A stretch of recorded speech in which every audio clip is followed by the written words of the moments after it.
100,000 well. Well, for many young Kenyans today, finding a decent job isn't easy. And so the government is betting on a different idea, helping young people create their own jobs. More than 2 million young Kenyans applied for the government's Nyota program, but only about 122,000 were selected to receive 50,000 shillings in startup capital disbursed in 2 tranches. Tonight, we ask, is the program working? How were the beneficiaries selected?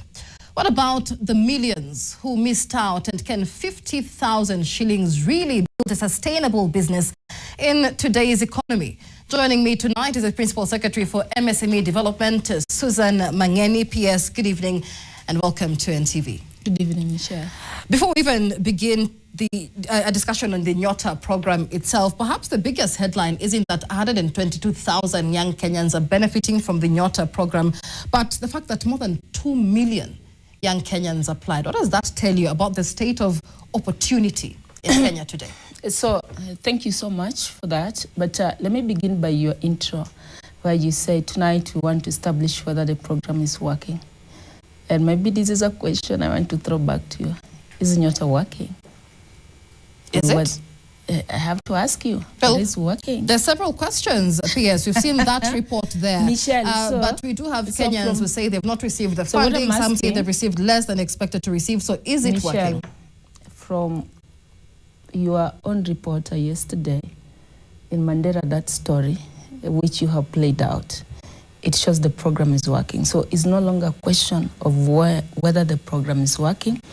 I think the country right now, and from the testimonies we're getting from the beneficiaries there, it shows the program is working. As per your second question, the 2.5 million that applied vis-a-vis the 122. So we designed this project. Of course, whenever you come up with a project, you must have a target. And of course, of the resources also. But again, for me, an addition of over 122,000 entrepreneurs who are creating not just their own job, but then also other people's jobs in there. If their business are supported to grow, scale up, they're going to create many jobs for majority of young people. Millions of jobs will come from this pipeline of 122,000 young entrepreneurs. And so, even though we saw so many young people coming up, to us as a government and even as a society, what this tells us, number one, it tells us that the Kenyan young people are not what the people have always thought they are.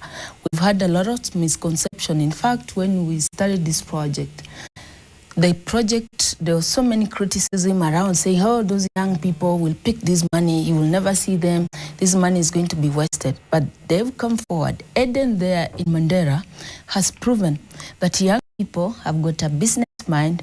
Young people are ready to create their own jobs, to find solution that can better their livelihood.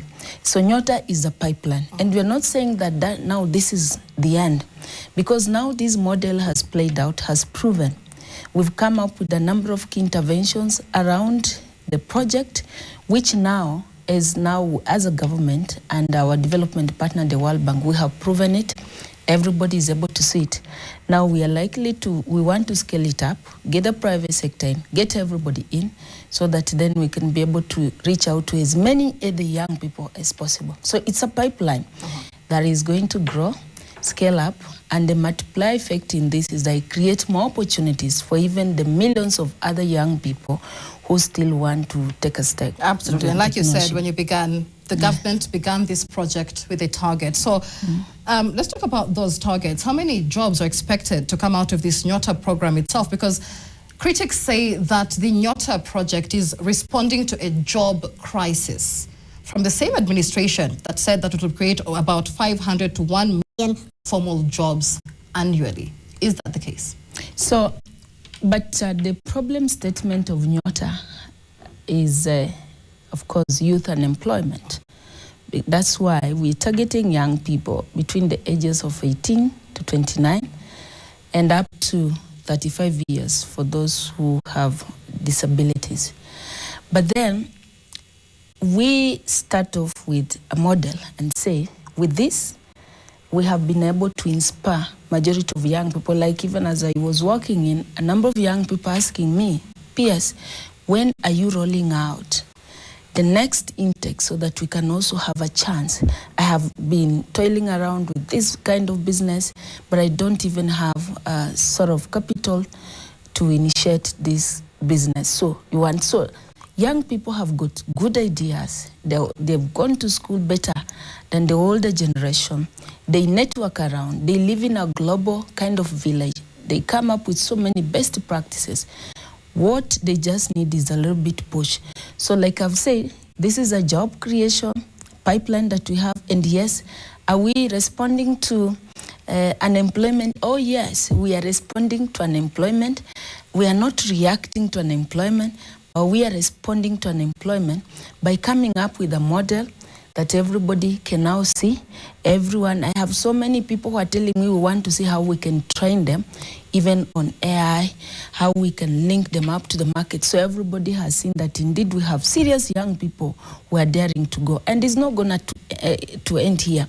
We are actually going now to replicate the Nyota model, kind of nurturing entrepreneurs, and see to it that then we keep on modeling as many entrepreneurs as we can. So I want you to look at this project as a concept that has now been proven, that it can work.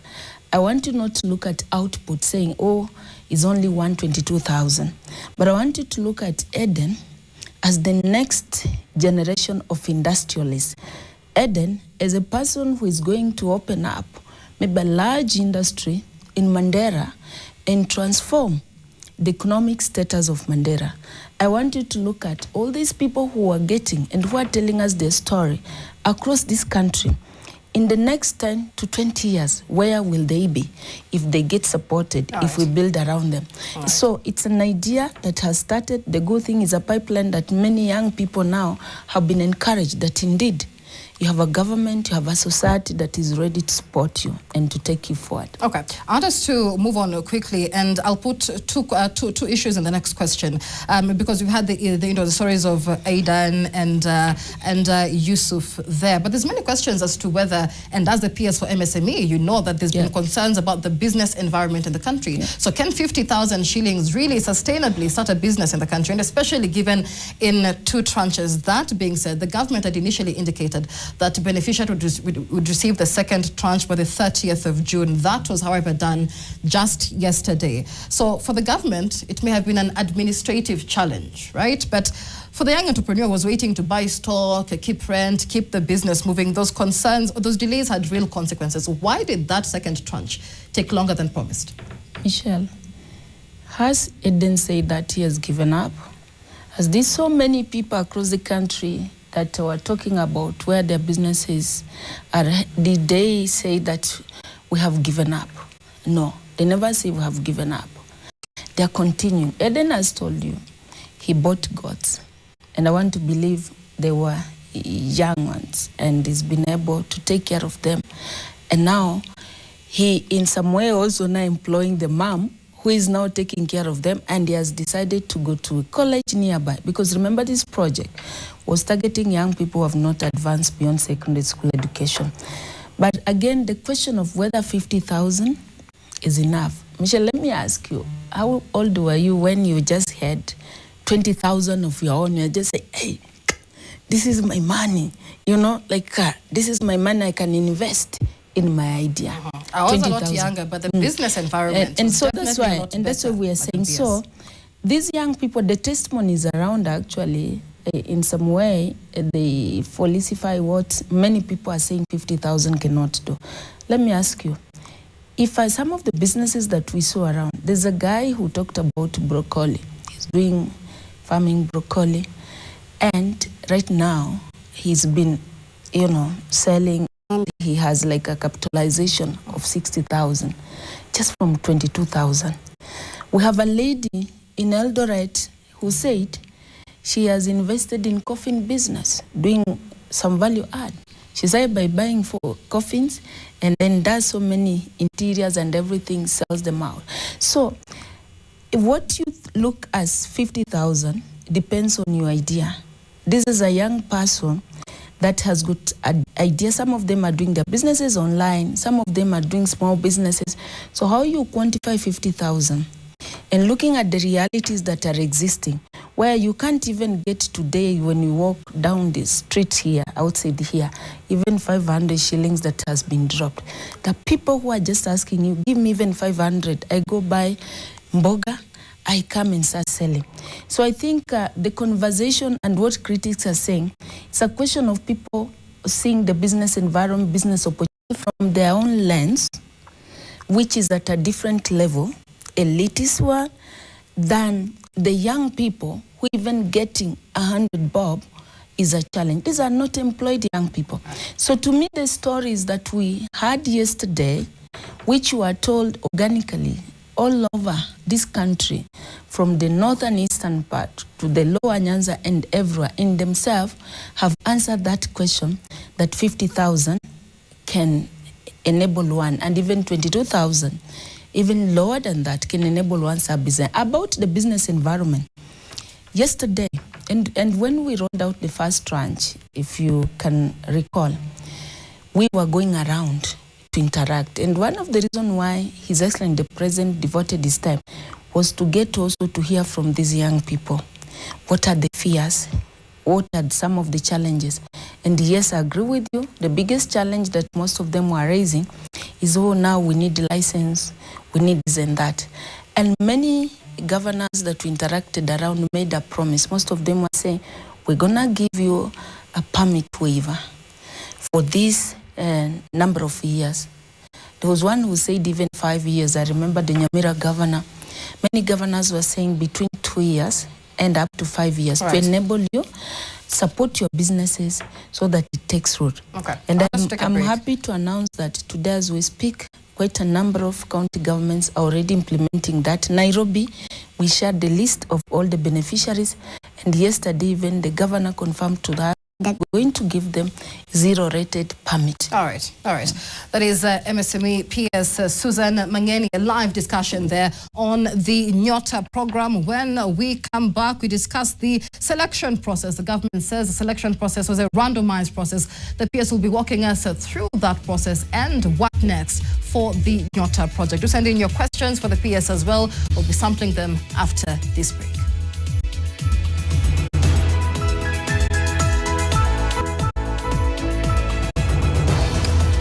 Welcome back. We're in studio with PS Susan Mang'eni, MSME PS, discussing the Nyota program and questions around the Nyota program as well. PS, many thanks for staying with us in studio. Now, the government says that this selection process was randomized. So more than 2 million Kenyans applied, 122,000 beneficiaries selected.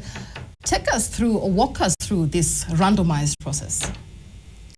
So, first of all, this was purely digital process. We rolled out application sometime March last year. It was mid-March in 2025.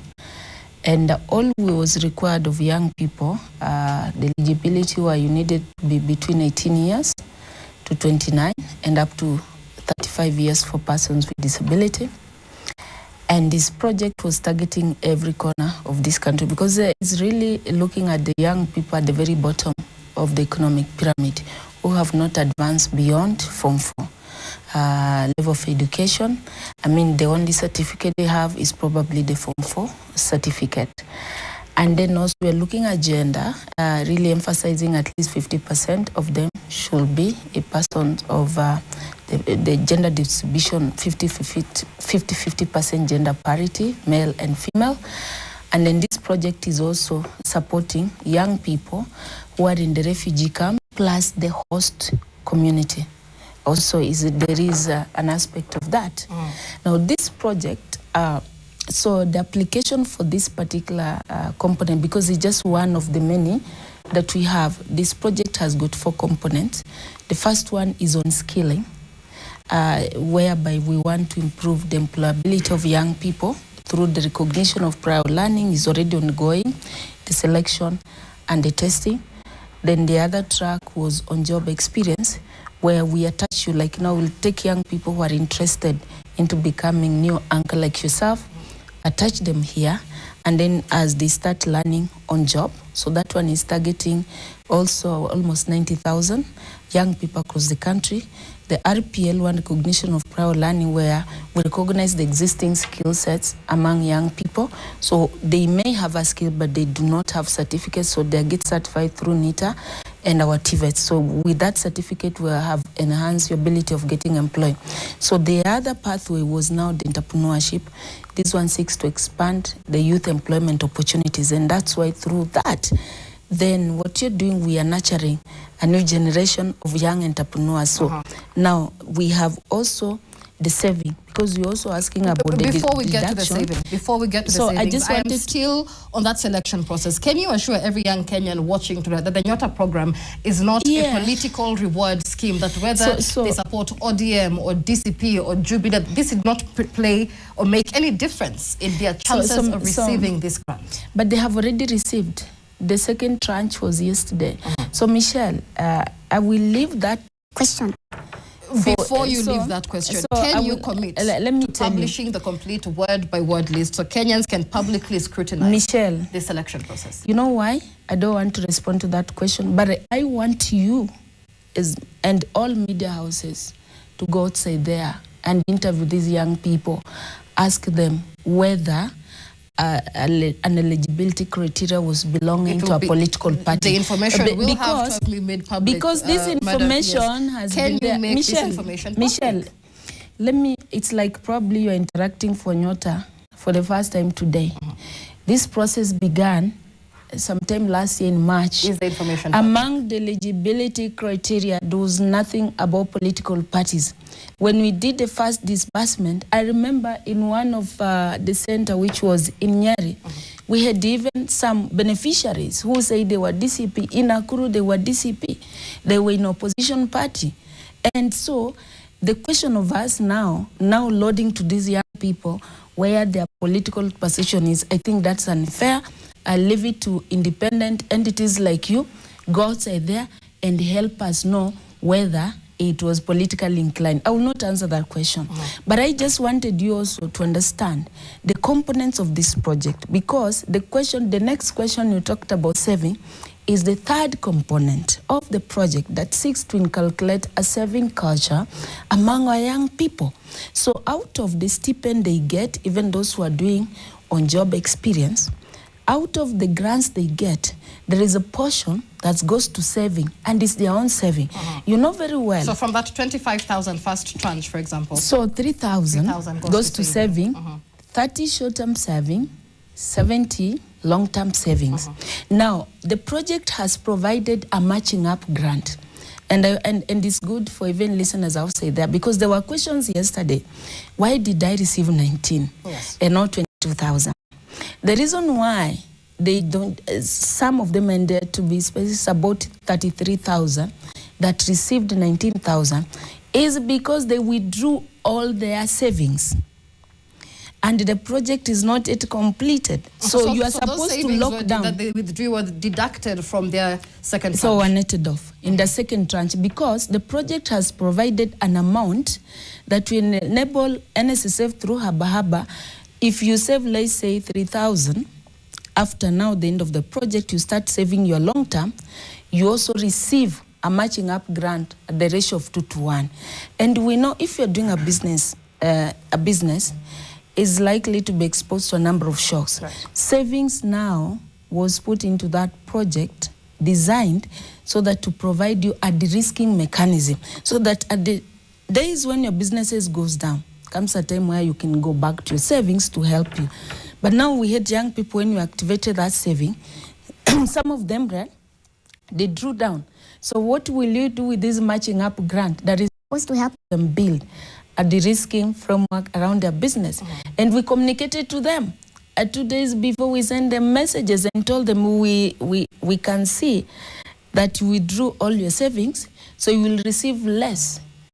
You receive 19,000. This whole structure is very similar to the Hustler Fund structure, the saving, the withdrawals. What did the government learn from the Hustler Fund structure that informed the design of Nyota Fund what really are you improving on, especially on the savings? I think that if you're doing business, saving is a de-risking mechanism that we need to encourage every Kenyan to do. And let me just say, aside on the Hustler Fund, aside from the mandatory saving, where when you borrow, 5% goes to your saving, 30% short-term, 70% long-term. We have more than 300,000 Kenyans who have come onto the Hustler Fund platform to just voluntarily save. Today, as we speak, they have mobilized close to 900 million in just about 3 years that the fund has existed. What does that say? It says there is Kenyans outside there want to save. What they've been lacking is a channel through which is secure that they can save. But if you ask Kenyans whether they want to save, Hustler Fund has taught us so. And that's why we're trying to inculcate a saving culture among these young people, telling them, we have a matching up grant. If you start saving, we will also match you up so that at the end of the day, you're secured. When your business goes under, you have somewhere you can run to. All right. We are out of time, but I have to ask one question from a viewer that the program is funded using public resources alongside support from the World Bank. How will taxpayers ultimately measure whether the Nyota program has been successful? Very, very briefly. And so we've worked with these young people. This was the second tranche. We have already started seeing the outcome. So the returns that we expect, the taxpayers, including myself, expect from this program is when these young people are able to enhance their livelihood, are able to stand on their own, are able to do something that at least helps them to put food on the table, something that can give them some sort of a decent source of income. So those are the returns. Because how would we pay back? We pay back now when time will come, when they join the tax bracket, and then that's how now they will repay back this. So I think the return is seeing that young people are now stable, they can do business, and we're reducing on the unemployment ratio in our country. Susan Mang'eni, Principal Secretary for MSME Development, many thanks for your time tonight. Let's take a look at other news making headlines. And Kakamega County, Kenya's second